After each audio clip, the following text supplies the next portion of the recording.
আসসালামু আলাইকুম ওয়া রাহমাতুল্লাহি ওয়া বারাকাতুহু। আপনারা সবাই কেমন আছেন? জানি সবাই ভালো আছেন এবং ভালো থাকবেন, এই দোয়াই করি। আমি আছি ভালো, আপনাদের দোয়া আলহামদুলিল্লাহ।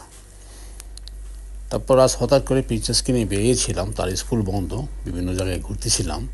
তো হঠাৎ করে এক জায়গায় দেখি এখানে হয় কি, অ্যাকচুয়ালি স্কুল যখন বন্ধ থাকে, মনে করেন সামার ভ্যাকেশন, উইন্টার ভ্যাকেশন বা মাঝখানে যে মাঝে মাঝে 2 সপ্তাহ করে বন্ধ থাকে, এই সমস্ত বন্ধের সময় বিভিন্ন জায়গায় মানে পয়েন্টে, টুরিস্ট পয়েন্টে বা রানিং স্পটে এই ধরনের কিছু মানে খেলার জন্য তারা মানে এরকম সিস্টেম করে রাখে আর কি, বাচ্চাদের জন্য যারা ঘুরতে যখন যাবে এগুলো দেখে চলাফেরা করে আর কি, মানে চড়তে ইচ্ছে করে এরকম। যেমনটি আজকে যেমনটি হলো, আজকে ঘুরতে গিয়েছিলাম,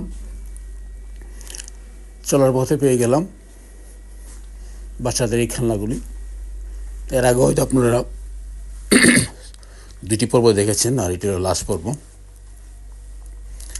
তো প্রিন্সেস অনেক হ্যাপি ছিল আজকে, তার এইগুলো চড়ার অনেক শখ ছিল, তাই আমিও তার এই শখগুলো পূরণ করলাম।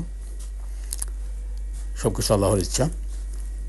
যদি বেরিয়ে না যেতাম হয়তো এইগুলো আমার সামনে আসতো না, আর যদি না আসতো সে হয়তো চড়তে পারতো না, সে না চললে হয়তো বা সে এতটা হ্যাপি হতো না।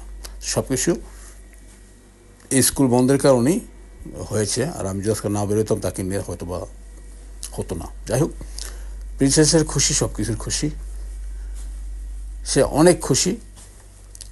যদিও এগুলি চড়তে আগে ছিল সস্তা, এখন কি দাম হয়ে গেছে, যা কিছু করার নাই, কারণ শখের উপর তো কোনো কিছু নেই, তাই না?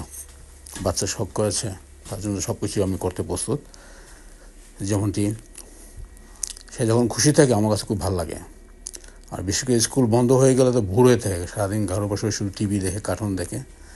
আর যখনই সে আমার সাথে বের হয়েছে সে অনেক হ্যাপি থাকে, কারণ আমি বিভিন্ন জায়গায় বসে কফি টফি খাই।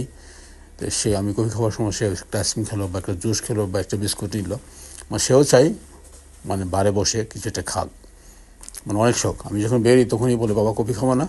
হ্যাঁ অবশ্যই খাবো। তো কফি খাওয়ার জন্য যাবো, বাস তখন সে বলবে, আবদার করবে, আব্বা আমি এটা খাবো, ওইটা খাবো, ওইটা খাবো। তো এই আবদারটা আমার কাছে খুব ভালো লাগে।